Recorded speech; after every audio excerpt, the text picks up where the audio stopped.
passar pelo ribeiro. Hi, Duncan. How is it going?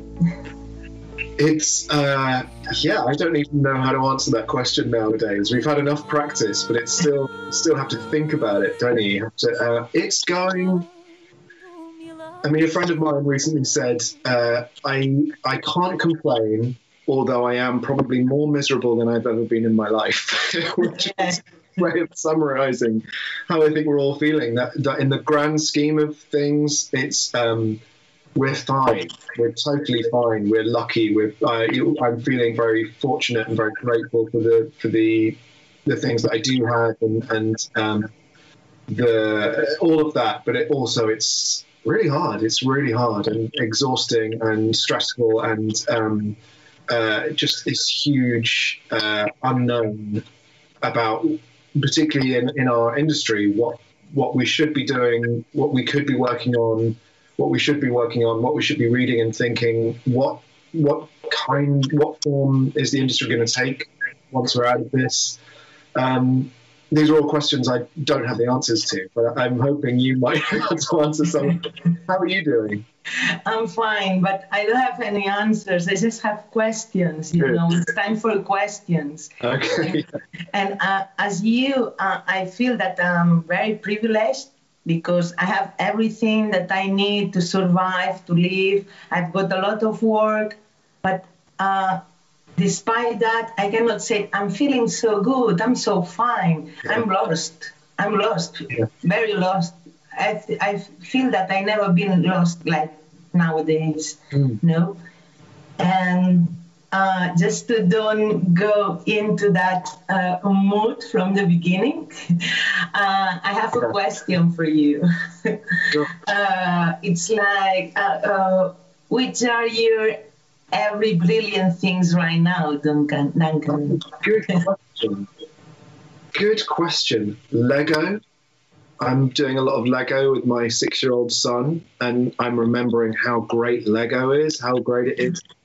Those little pieces and the click of them. It's not so great standing on them in the darkness, but it's building something and seeing his little brain working. I'm enjoying that. I'm enjoying reading. That's always going to be one of my every brilliant things. But I'm enjoying catching up on plays that I didn't get to see and imagining the productions and the productions that would have been. And cocktails. We're just perfecting cocktails, so that's helping. I mean, probably too much, but they're the three that come to mind at the moment. How about you? I'm drinking a lot of cocktails too. I learned to make margaritas during the confinement. Yeah, that was ours as well. That was our go-to. Yeah. And one of my brilliant things, it's like feeling the air on my face. I love to walk, and I used to walk a lot. I'm walking a lot too, but now I'm wearing the mask, and all the time it's like I need the air on my face, and it's something that I never realized. I realized about that need or about that feeling the first day that I was allowed to bike. And I was biking from home to the beach. And you feel... and I was biking like, wow, the air on my face. Yeah. And I was very, very moved for that. It's very simple, but it's very interesting, isn't it? How things that it's an opportunity, I hope, in many ways to realize how much we've been taking for granted, these little pleasures. That's really what every brilliant thing is about, actually. Someone who is trying to help someone else notice the things that they've stopped noticing that make life really special. And I realized quite early on in the lockdown that we were having over here that I was feeling quite, I don't know how else to say it, but I was feeling quite aware of the present tense. I felt very now, and I was very alert and very aware of the touch, the feel of the things and the smell of things and how it, like wind on my face. I really feel exactly what you're saying. And I really hope, I hope we hold on to some of that. once we get back to normal, once we're out of it, I hope the complacency doesn't come back in so quickly. I hope we hold on to how special, and again, in our industry, how it's going to feel when we're sitting side by side with hundreds of strangers in a room watching stories again. That's going to feel very strange for a while, but also magic. And what a thing that I took for granted. There would be so many occasions where I couldn't be bothered to go to the theatre, or there was a play that I knew I should see, but I didn't want to give up the time or the money or the effort to go and see it. And now I just think, what a luxury it is to go and do that, and it's going to feel really special. I think a lot of big things and small things are going to feel very, very special in a way that they haven't for a long time. And I think, yes, I know it's easy to go down the bleakness hole of despair and anxiety, but also I think there is so much positive that is already coming out of this experience, and we can talk about that as well. But I think there's a lot that's going to be positive and is already positive that's coming out of it. Yeah. Have you you haven't been in a theatre yet after the lockdown? So we did a live stream of a play of mine from the Old Vic Theatre. So it was a production of my play Lungs with the two-hander, which they did at the Old Vic Theatre at the end of last year. And with that play, it's quite a good fit for live streaming in a way, because partly because it's about trying to connect two people who are quite isolated, but also formally it's one long conversation, but it spans many years, and the only clues you have that we've changed place and time is in their dialogue. So it moves very swiftly, and I've specified in the stage directions, ideally there would be no lighting changes to signify a change in scene, or there'd be no sound cue, there's no props or costume changes, there's no scenery, it's totally empty stage. So actually getting those actors back, putting them on that stage, so we had them on the stage in their same costumes and with mostly the same blocking, although we had to socially distance, as we call it over here. We had to make sure it was all socially distanced. So our stage manager had a 2 meter long stick, because at that point the rules were no one could go within 2 meters of each other, and the actors wanted to be near each other. They wanted to, sort of be close to each other. And she would go, no, stop. And she'd come in with her and her gloves and her 2 meter stick and make sure that they got further apart. But it's because it's so we had cameras. We had 2 cameras shooting from the stage into the auditorium. So it's a beautiful old theatre, the Old Vic Theatre. But it was also heartbreaking to see all these empty seats and to not hear the laughter and the shock and the gasps and the tears of the live audience. It was the absence of that I found very moving, actually, and the constant reminder of all these empty seats and the precariousness for that theatre, and a lot of theatres at the moment that and particularly when we did it, we had no idea of any government help, if there was going to be any, and there are theatres closing. There are beautiful, important theatres all around the country that are having to let their staff go, and they may not reopen these theatres. So it's we're back into the anxiety and the fear and the dread. But it was a moving thing to be able to raise funds for that theatre by putting on a play. Yeah, it's beautiful to come back to a theatre, no? Here in Spain, theatres are open right now. Oh, great. And we opened Sala Beckett in July. And I remember my first show. It was a reposition, the show that was on the day that we started the lockdown. And I remember that day like something so moving to, or I get moved a lot. And I think that theater, is that encounter, that human encounter in present time. Yeah. That no other arts can give us, no? And it's we see human beings on the stage, breathing, smiling, no, and getting emotionate, and that was so beautiful. But after a lot of shows, because I've been in Madrid 2 weeks ago, I saw other things during the Greek festival, other plays. It's nice. I really love to go to the theater, but all the audience is with the mask. Yeah. And for the actors, it's very, very strange because they can see the face of the audience. Yeah. They just see the eyes and they can feel them, but no see, even during the applause, they are like that with the face under the mask, and it's a bit strange. And I'm thinking about how we can integrate that into our devices or mechanisms. How we can do that, I don't know. No, but it's a really good, important, big question. I think that's so true, that the central mechanism, for me at least, about live theatre is exactly what you're saying. It's about the present tense and people, and trying to communicate with those people. And there is a communication from the stage to the audience and from the audience back to the stage, and between the audience as well, from one audience member to another. Yeah. The contagion of a feeling, the sharing of an experience is profound. It's really moving, and there's so few spaces actually in our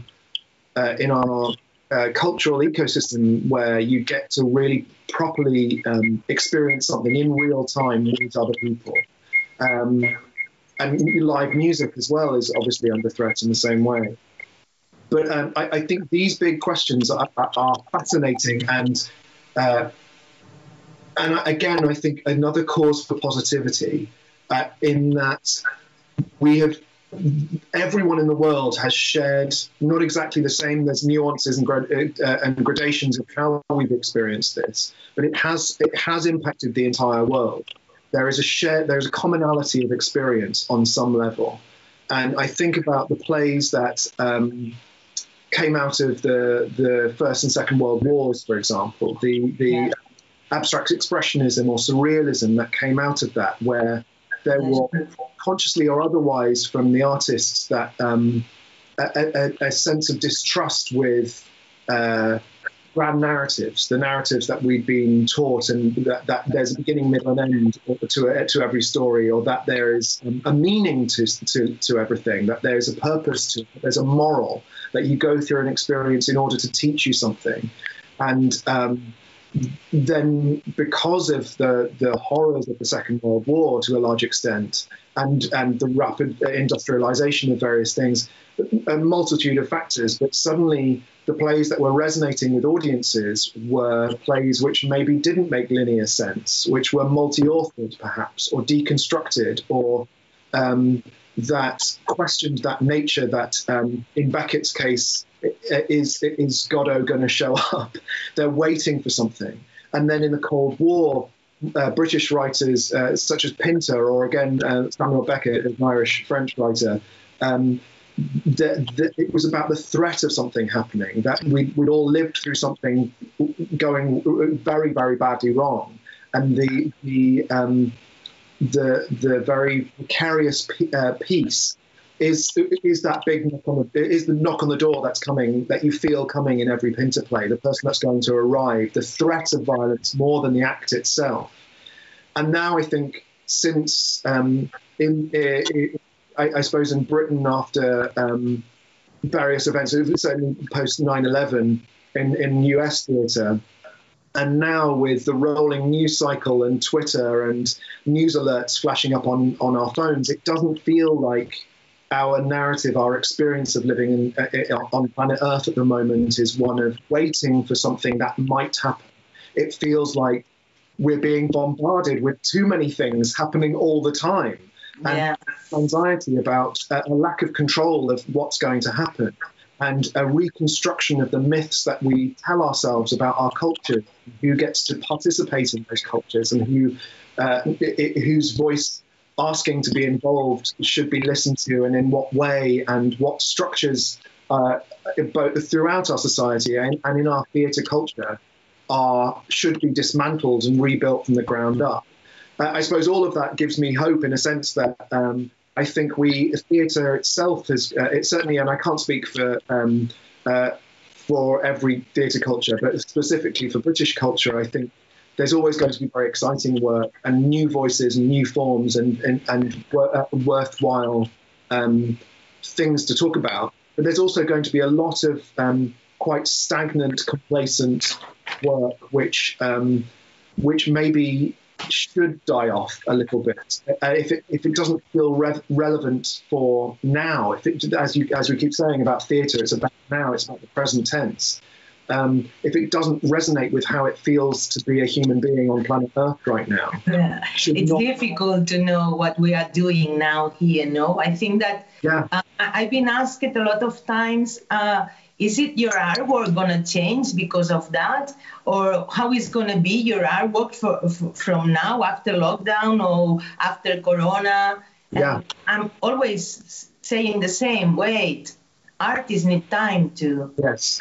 We need to understand reality first. Yeah. Now it's overwhelming reality. Yeah. It's overwhelming the fiction also, because a lot of things are happening. I was just thinking, getting home, walking now to meet you. I was thinking, come on, we have the Corona, California woods are burning, a lot of things. The ocean is full of plastic. And what we have to do as artists now, represent the reality, understand the reality first, what we need to give to the audience. Yeah. You know? Some release, some big tragedies, dystopias, utopias, allegories, how do you say that in English when you do a fiction about yourself? Autofiction or self? Fiction, yeah, absolutely. Self-fiction, or what's the time? What is going to happen? And my answer is perhaps something new is going to come. Yeah. But it's the same that you were saying, in other words, no? But we need time. Don't ask now as an artist to have the answers for all these questions. And let us understand, let us try, no? And also, I'm not sure artists get to choose exactly. I think we are asking all the right questions. We're all thinking about what kind of work should we be making. I was talking to a singer-songwriter friend of mine recently, and she says she wants to write a new album during this time, but she doesn't know what the blog will want. Like she was calling it the unknown future, and the people in it, the blog. Like, who will those people be, and what will they want? What will mean something to them? And I think we should be asking those questions and wondering. But I also think we don't get to choose. I think audiences choose. I think readers choose. I think the consumers of art and theatre work and film and literature and music. I think there may well be. I think often someone may come through, and it won't be. You look at Jackson Pollock, for example.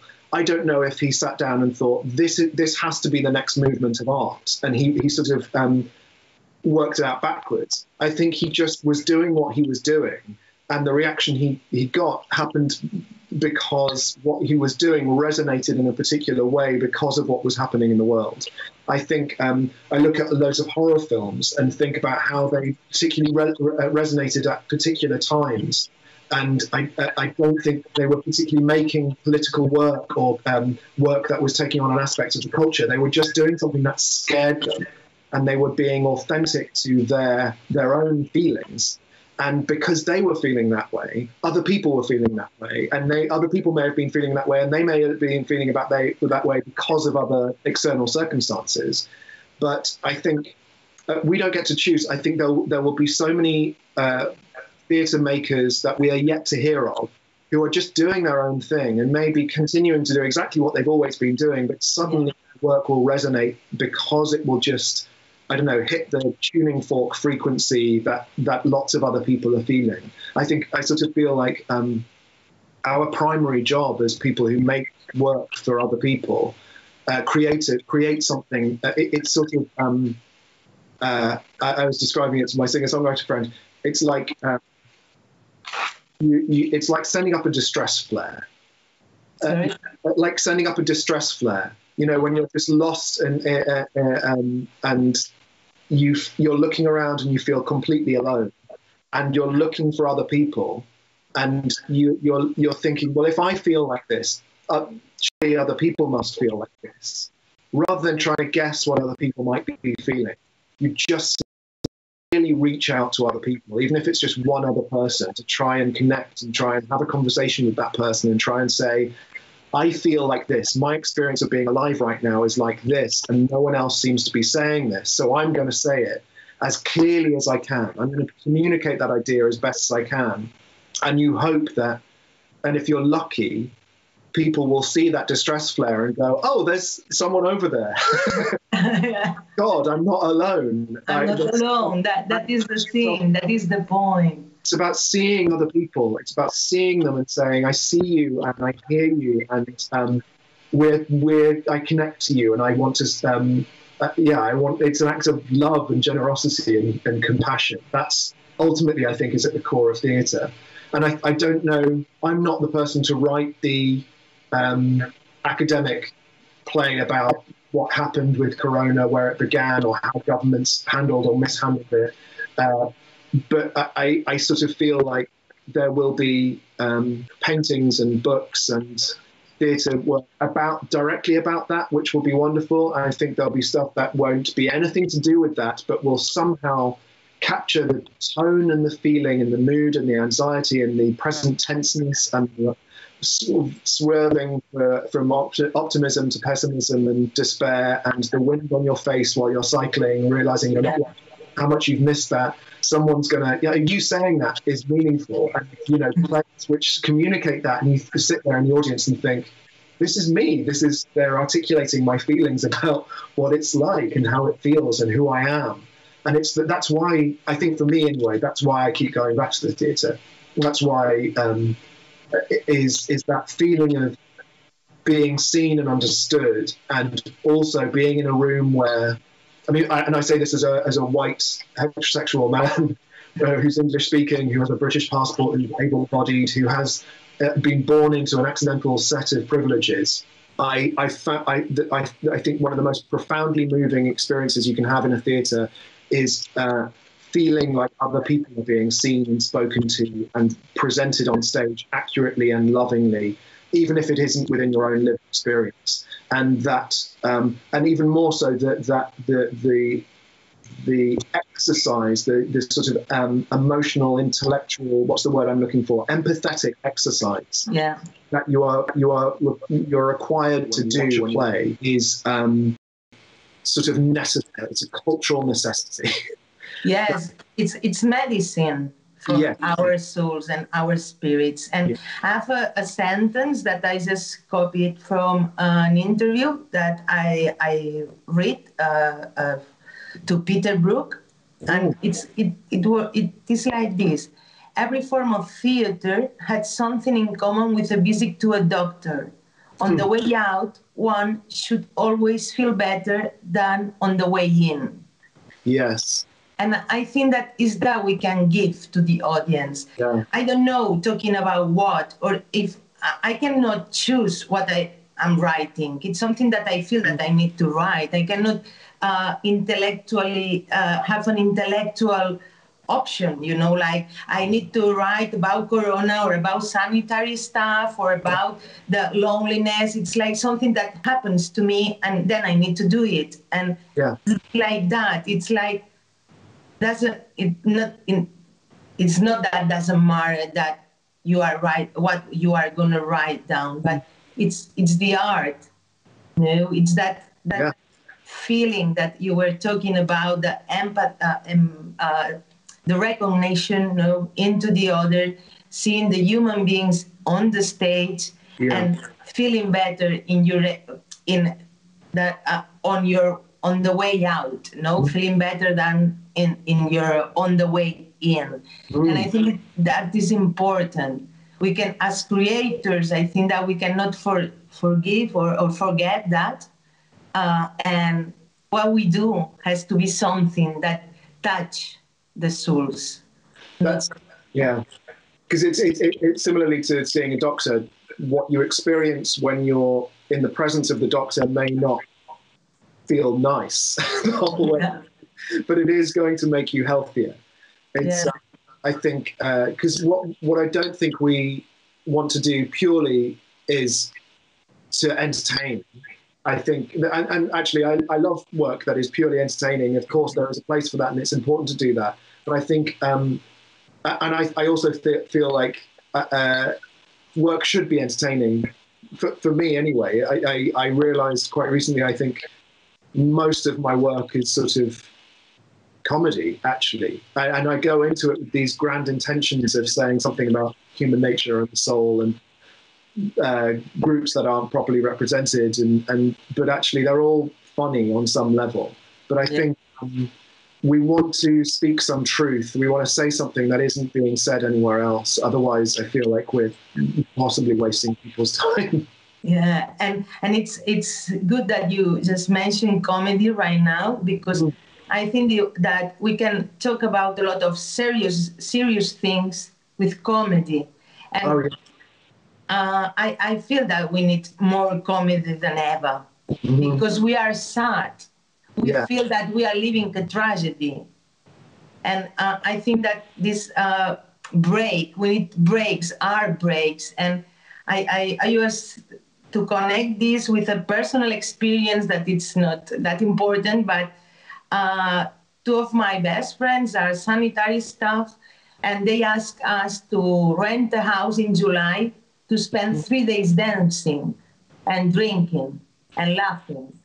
Great. And after that, I was thinking, perhaps it's not that perhaps it's not going to be that my next play, but there is something in there, like the big party with your friends, just talking about human things, human feelings, laughing a lot, getting crazy, doing silly things, and they really need that, because they were so tired and so depressed.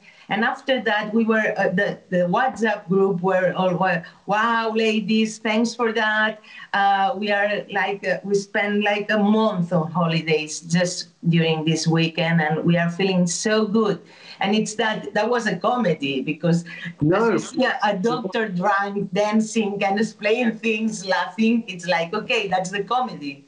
Of the tragedy that we are living. Absolutely. I mean, and the best, we've already talked about Beckett, but he said, dance first, think later. It is the natural. Yes, sure. I've been thinking about that a lot lately, and the idea of just dancing. Actually, that would be another one of my brilliant things at the moment is dancing. We've been dancing a lot with my wife and my son, and we've been playing music every day. And I've been thinking a lot about how the British education system sort of gradually stops you using your body and just focuses on your head. And by the time you leave, you're able to think a lot, but you sort of don't always know how to move your body, and how dancing as a mental health strategy is so crucial. Joy and connection and celebration and sharing that experience, I think, it's profoundly important. We need to dance, because it's grief, essentially, I think.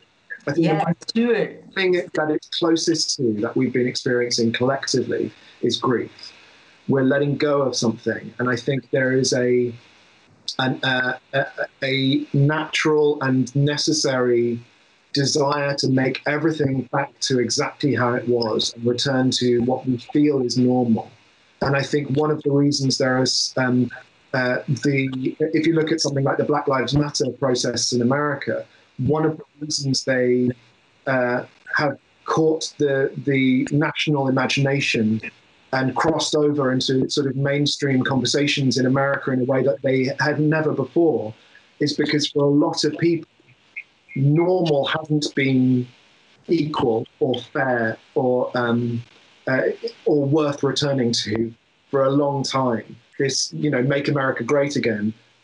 For a lot of people, it's still not great. It's still getting somewhere, and it's slow going for equality. And so, again, a cause for optimism maybe is there are opportunities here to rethink structural inequality, and as we build them more fairly. There's an opportunity here to think about how we talk about the climate and our impact on it, and how we can build back our the structures that we need in a way which speaks directly to the climate crisis that we're facing, and offers some solutions for it. Yeah, and it's significant that Black Lives Matter movement starts now during that crisis, the coronavirus crisis, and during the Trump president. And I think that the crisis amplified the lacks of the systems, no? And the crises are bad. Nobody wants a crisis. We are all scared about the crisis and everything. But there is something good that I don't want to be naive, saying, oh, everything is going to be better after that, because it's not going to be. But there is something that the crisis prevents you, alerts you, or shows you more bigger than it was, no? It's made a lot visible. And of course, because the systems are structurally weighted unfairly against Black and minority ethnic people, against gay people, against women, against the elderly, that they are always going to be, when something like COVID happens, of course, the first victim in America, I think, was, sorry, I'm just going to turn my light on. The first victim was a Black woman in the UK, that Black and minority ethnic people have been disproportionately bad. They've lost their lives. They've lost their income disproportionately to anyone else, because the systems are structurally unfair and weighted against them. And I think that's become far harder to avoid. And I think there's something else as well, which connects what we were talking about recently, that it's interesting. I've done a lot of work in America and in Germany and in the UK. And in Germany, and this is a big generalization, but you feel that is a country where large aspects of that culture have dealt with the recent past and their complicity of what happened in the First and Second World Wars. And they have used their culture in particular to evaluate their cultural narratives and their sense of nationhood and their sense of identity. Yes. And they've deconstructed stories and they've multi-authored things, and they've removed spectacle to a large degree. You can't generalize about German theatre at all, or German people, of course. But it's certainly not something I think we've ever done in the UK. I think there is so much very dark, very checkered stuff in the UK history, the involvement in slavery, the fact that the UK were the first people to actually use concentration camps in South Africa, our involvement in Rwanda. I mean, it goes on. There's huge amounts that we have not interrogated, culturally or otherwise. And I wonder if these sort of reckonings that happen culturally occasionally, which force everyone to stop and hopefully listen and reevaluate what kind of culture we want to be and what led us to this point. We're still quite a nationalistic country, and voting for Brexit recently, and we still have this myth that we are exceptional. I know every country has a myth of their own exceptionalism, but it's a particular brand of it in Britain and in America, of course. And you're seeing the toxicity of that in America, that their version of what American exceptionalism is, what British exceptionalism is, which is against other people, against other people from other places in the world, people from different lived experiences and lived backgrounds. But yeah, I'm hoping again that something like the COVID experience will be a humbling and a positive humbling, which allows us to reevaluate a lot of the previously uninterrogated myths that we tell ourselves about the kind of people we are, the kind of country we live in. Anyway, that was a long waffle. Yeah, but I'm agree with you, and I think that pandemic stop us and say, watch what you have, and think about what you have, and something. Sorry. And what you need. And what you need, and What are your priorities? What is essential and what is not essential? Yeah, and in that way too, suddenly you took. I started to read the book, and I was thinking, it's not interesting. I don't like this book, or I don't like this story, or I don't like this movie. I don't care if I'm supposed to see that movie or read that book. And it's like we are more honest, perhaps, with ourselves, not with the others, of course, because if you are honest with yourself, you are more honest with the others. But this honesty, I think it's going to be something that if we work on that, we work in the honesty and the humanity. Yes. And we start the conversation saying, we are fine and we have everything. I feel privileged. Yeah. And I think that we have to be more conscious of that. Because during the corona or the lockdown, a lot of people were saying, we are in a war. And I was saying, we are not in a war. I was being so angry, getting so angry, because this is not a war. We have everything. If I want a nice wine, I'm going to have a nice wine. And fish and meat and everything that I want. And I got everything, and I got money to pay it. Come on, this is not a war. And we, from Europe or from rich countries or from rich neighborhoods or rich houses, smaller every time, or we need to be conscious of that and being honest with that. I was thinking about stage design. There are big theaters that are spending a lot of money, or there is a lot of money in their grants for big scenography, big stages, stage designs and everything. It's not time for that.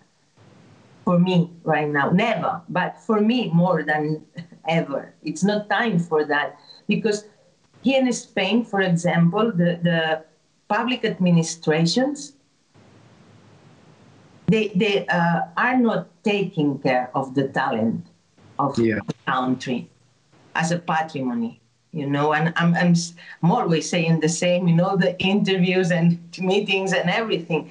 But I think that if you have a country where your artists are poor, they have to work in other things, you don't give money for the creation. And you just give money for big things, big shows, or in a public theater, they spend a lot of money in a big design or a nice design, expensive design for the stage, then something is not working, and now more than ever. And I don't know how... I'm sorry because I'm going from one point to another, but I was thinking about Germany. I've been working in Germany just for 15 days, a lot of years ago, and it was the 2008 crisis. And I arrived there, and the theater was in a little village. There were just 90,000 inhabitants, and they had 150 persons, staff, working in a public theater. I'm from an island, and my island is just 90,000 inhabitants, and perhaps there are 10 people working on all the public theaters around the island. And I was thinking, come on, there is something that we need to think here in Spain and all around the world, how we treat the artists. Because now that the world is moving around crazy fast, I think we are the creatives, and the world need new ideas, new ways to face the reality, new and people analyzing in a creative way what is going on. And I think that we need the public administration support more than ever too. Yeah, absolutely. Absolutely. I think in Britain there's, I mean, to generalize again about my own country, but we have you know, the word squeamishness. We feel, we wouldn't like to think of ourselves as artists. No, you know, don't get people say, well, I'm an artist, you know, proudly. We feel a little bit silly saying that sort of thing. But similarly, you wouldn't get anyone working in theatre saying, I'm just in it for the money. I want to get really rich and famous, partly because that's hard to do in theatre, but also, whereas in America, there's much less, it feels like there's much less squeamishness about saying, I want to be successful, I want to be recognized, I want to make a decent living from it, I want to, you know, I want my work to resonate and to be seen by lots of people, and I want it to go on in big commercial houses, and I want to make money from it. And I know people who can say that. I don't think you have anyone. It's rarer to find people, I think, in London say, I really want to just have a show on in the West End that makes loads of money, or just an artist. I'm just purely an artist. And then in Germany, you know, there's no anxiety, or no one feels silly about saying I'm an artist and I make art and I'm trying to do something of value with a sort of soul value and integrity and authenticity and with the work I make. I don't know if you have equivalent sort of cultural baggage about either commercial work or feeling like you're on the other end of the scale, or making working in theatre in that way, or if that's going to change because of what we're going through with COVID. I don't know. Sorry, are you talking about Spain, or are you asking about? I get lost a bit. No, the last sentence. Yeah. So I don't know. I mean, that's sort of a very broad strokes version of the dichotomy, I suppose. We're between two things. No one really wants to say they want to be successful commercially, and no one really wants to say that they're an artist. So in Britain, you have a strange, delicate balance of wanting to be somewhere in the middle. I understand now. Because that feels pretentious, and also not really too successful because that means you're a sellout. So you have to find that strange middle ground. And I just don't know if that's the same in Spain at all. No, I think that the difference between the commercial and non-commercial theater, it's very, there is this point in the middle, it's very difficult because there is, again, the same. The non-commercial theater needs public administration support, and it's something that happened in small places, sometimes without not the money that the project needs and everything. And there are the commercial theaters that sometimes some writers, playwrights, directors, creators are starting with doing non-commercial things, but then they jump into the commercial theater. Right. Nobody wants to recognize, but there is people making money in those theaters, and they never come back to the non-commercial theater. No, but I don't know. I never analyzed that situation like you. That to find that point in the middle, and perhaps yes, it happens the same here. Now I'm thinking, a bit fast, but perhaps it happens the same. Maybe I'm just talking about myself. And I am. Yeah. But one last question. But I'm not interested in commercial theater. My artwork. Yeah. I'm already working in theater. I'm overseeing programming at Sala Beckett, and also I'm in the advisor committee in Centro Dramático Nacional. That's right. And I stopped to show my work 7 years ago.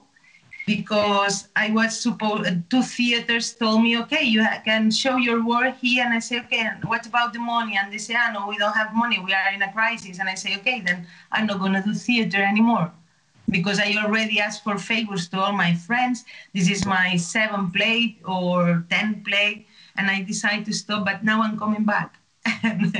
Because I was thinking someday I'm going to write something that someone is going to support with money, and that day I'm going to do it again, some money. I choose a theater that is just 50 seats. It's very small. But I feel that now I don't need the money of my art to live. Yeah. I'm feeling more free, because I just wrote what I wanted, and I'm going to show it in a very, very small theater because I think it's good for the play, and I'm so happy.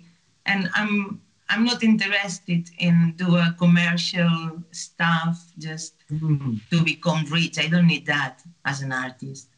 That's so nice to hear, though. That makes so much sense. It's funny because I feel like the difference has always been very clearly marked here between commercial and non-commercial theatre. And I have in recent years had experience of both of those things, and it's a very. I was really worried about. I had a play going to the West End, and I was really worried about it because I thought everyone's going to sit there with their arms folded, and the tickets would have cost more money, and they would have gone, okay, then impress us. But actually, it was a much more generous. People were relaxed. People had just decided, well, if it's here, it's probably good, so I can just enjoy it. I don't need to watch it too critically. I can just go with it.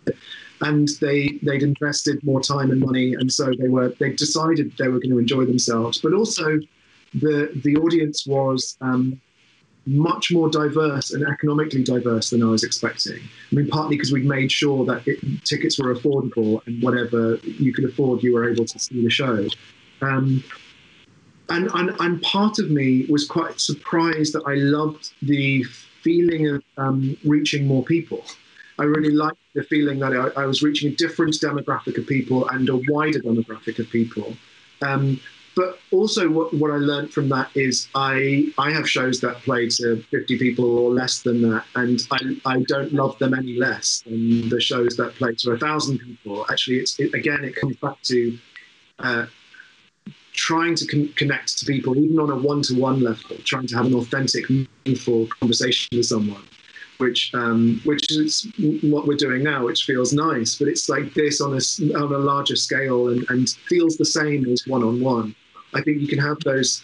I mean, this is quite a pretentious thing, but my mum always taught me not to walk between two people who are having a conversation, as if if you walk between them, you've sort of something sacred in people talking to each other and listening to each other, and that I think is how I think about theatre, I suppose, and that there's something quite, maybe sacred isn't quite the right word, but there's something important, meaningful, and profound about people listening to each other and people being vulnerable and sincere and open and willing to make mistakes and correct their thinking in conversation with one another, and it doesn't matter if there's 1,000 people all doing that at once, or 20 people doing that at once, or just 2 people doing that at once. It's the same gesture, it's the same feeling, it's the same intent behind all of it. That's what it matters to me, I think. I think there is something that in that I want to tell you. It's that if you were proud about you have write down, and you feel proud about your play, so doesn't matter if it's in West End or in a small theater, you have to be proud. The thing is, when you write down to go to the West End, because you want to be in there, and I know that I feel that as I see a play, commercial one, that is written to be commercial, and there is no commitment to the playwright with the story that wants to explain or to talk about. Yes. And you were talking now about the feeling to have a lot of people there listening to that, and you were feeling proud. because you had the commitment with this artwork. And the thing is, when commercial art is not, is without commitment, you know. And I think now is time, days 21st of September, to have commitment with the artwork and where we put, you know, or where big theaters, small theaters, public administrations, where they put the money, which are the stories we are telling, and from where they alive, you know, or get birds, yeah. So can I ask you one last question? Which, yeah, sure. Have you found were you working on something before lockdown, before the quarantine happened, that has now changed direction? Or have you started on something since it all began that you wouldn't have started on beforehand? Have you managed to write anything during this time? It's, you know... I was working in a monologue, that play that I was telling you that I was supposed to show in the Greek festival, but we couldn't rehearsal, so we couldn't show it. And now we are going to show that in Temporada Alta. It's a festival here in Girona. Mm-hmm. And due to or because of all that time that I had in between the supposed first premiere and when the premiere is going to be, I changed the sense of the play. Wow, yeah. I changed it because I the other day I was sending a part of the rehearsals, a recording of the rehearsals to the musician. He's in Mallorca. And he say, "Oh, the character grows up." And I say, "Yes." And it's nice because I have the time just to do it with more calm, with more time. And this is the thing that I was working on that. And during the confinement, they asked me for 2 little pieces, one for the prison and one for the Centro Dramático Nacional. And I write down 2 little pieces, and all were about characters, real persons. One was my neighbor that I hear him, and another one was a homeless in a square beside here. And they were all both comedies, little monologues, but in a comedy. I never wrote comedy like that. They were so funny. And I was like, wow, I'm changing my style. I'm writing comedy right now, talking about serious stuff, but writing comedy. And just to finish, during the lockdown, I wrote a lot, just ideas, things that, wow, what stage, this is going to be my next play, this is one too. And in summer, I started to read that, and I was saying, no, this is not interesting at all, and I don't want to write this down. Yeah. And I don't know, I'm going to write something new, perhaps during the Christmas holidays, and but now I'm rehearsing, and it's difficult to start a new one because I'm directing the play too. Okay. But I don't know. I feel a bit disoriented, but it's nice with my artwork, my new play. I don't know what it's gonna be. And what about you? Feeling disoriented but nice is a really good feeling to chase, actually. Yeah. You're a bit like that. Yeah, I've managed to get a few bits and pieces done. It's interesting that there are things that have become more urgent to me and more relevant, even though they're not directly about what we're experiencing. It's just, as I say, a sort of feeling and a tone that feels really true to how it feels right now. And then there are other things that I was working on before where the momentum to carry on has just hit a wall because it doesn't feel... like you said, I'm reading it back or looking at the notes and the idea and just thinking, I'm not interested in this anymore. I don't think anyone will be interested in this anymore. And maybe, maybe this all will end very neatly. Everyone will get the vaccine. Things will go back exactly how they were. But I kind of hope they don't, actually. And I hope we do have more stories and new ways of thinking about things. And as I say, hopefully a lot of positive things can come out of it. But yeah, it's been hard to... I felt exhausted at the time as well. Yes, me too. And I there's so much life administration to do, just sitting and answering emails ordering shopping deliveries for aging parents, or whatever it is that you have to be doing every day, and checking in on people, and the constant news and uncertainty. And I'm just trying.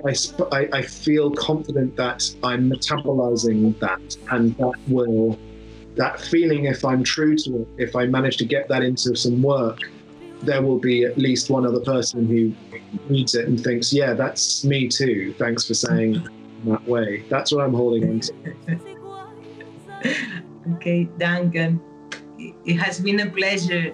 It's such a pleasure to meet you and talk to you. This has been really joyful. Thank you. Yeah. Next time with a margarita and in a bar, not on a screen. Okay. Yeah. Cheers to that. Yeah. Okay. Bye. Bye. Quando me laças